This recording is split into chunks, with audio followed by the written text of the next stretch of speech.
तो जीएसटी 2.0 आ चुका है और जो सबसे बड़ा सवाल हम सबके मन में है वो ये है कि भाई इसका हमारी जेब पर क्या असर पड़ेगा। क्या ये अच्छी खबर है या बुरी?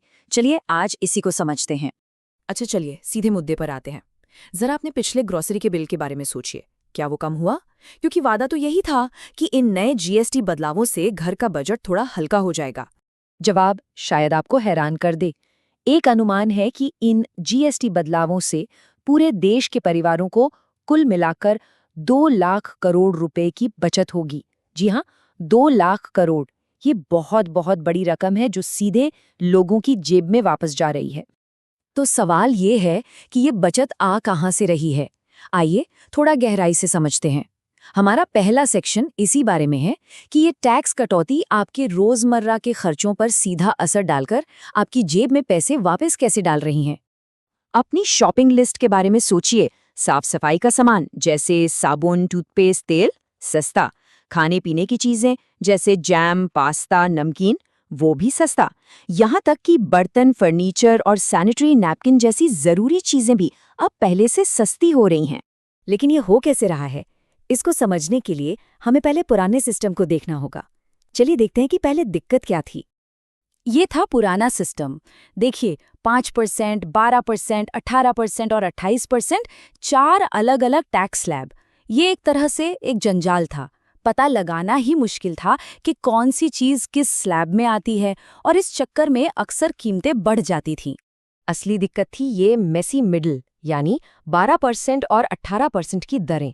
बिजनेस करने वालों के लिए ये तय करना ही एक सिरदर्द था कि उनका प्रोडक्ट किस कैटेगरी में आएगा। इससे विवाद होते थे और आखिर में इसका बोझ हम जैसे ग्राहकों पर ही पड़ता था, महंगी चीजों के रूप में। और अब आइए देखते हैं नए सरल सिस्टम को। इस सेक्शन में हम देखेंगे कि कैसे स्लैब को कम करके आम आदमी के लिए बड़े फायदे लाए गए हैं। यहाँ आप पहले और अब का फर्क साफ साफ देख सकते हैं। एक तरफ पुराना उलझा हुआ सिस्टम और दूसरी तरफ बिल्कुल साफ सुथरा सरल जीएसटी 2.0। ये सच में एक बहुत बड़ा बदलाव है। तो पूरी बात ये है, 4 अलग अलग स्लैब के जंजाल के बजाय अब मोटा मोटी 2 ही स्लैब हैं। जरूरी चीजों के लिए 5% और बाकी ज्यादातर चीजों के लिए 18%। हाँ, एक 40% का सिन टैक्स भी है, जिसका मकसद लग्जरी कार और ऐसी दूसरी चीजों के इस्तेमाल को कम करना है। और यहाँ आती है सबसे बड़ी खबर, खासकर मिडिल क्लास के लिए।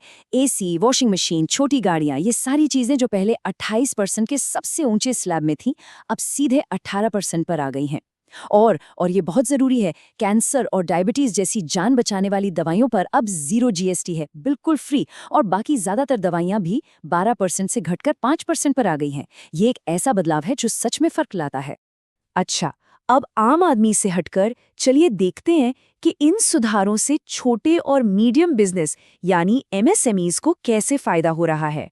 हम जानते हैं कि पुराने जीएसटी सिस्टम में छोटे बिजनेस के लिए चीजें आसान नहीं थीं। टेक्नोलॉजी और कागजी कार्रवाई में ही उनका बहुत समय जाता था। तो जीएसटी 2.0 का एक बड़ा मकसद इसी चीज को ठीक करना था। तो यहाँ देखिए कि जीएसटी 2.0 छोटे बिजनेस के लिए कैसे गेम चेंजर साबित हो रहा है। पहला, डिजिटल फाइलिंग आसान हो गई है, यानी कागजी काम कम और बिजनेस पर ध्यान ज्यादा। दूसरा, ई-इनवॉइसिंग से पारदर्शिता आती है, जिससे मार्केट में उनकी साख बनती है।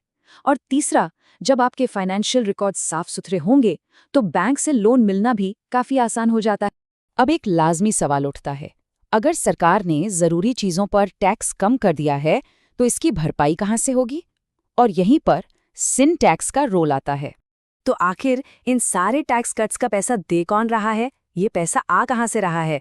जवाब है 40% वाले सिन एंड लग्जरी स्लैब में। देखिए, तंबाकू, लग्जरी गाड़ियां, ऑनलाइन गेमिंग और सट्टेबाजी जैसी चीजों पर टैक्स बढ़ाकर सरकार जरूरी चीजों पर टैक्स कम करने के लिए पैसा जुटा रही है।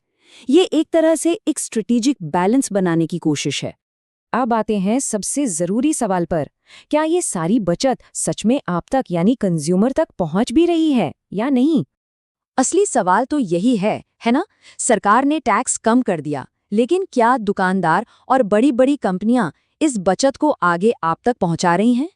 लोकल सर्कल्स का एक हाल का सर्वे हमें एक मिली-जुली तस्वीर दिखाता है। दवाइयों के मामले में सिर्फ 16% लोगों ने कहा कि उन्हें टैक्स कट का पूरा फायदा मिला।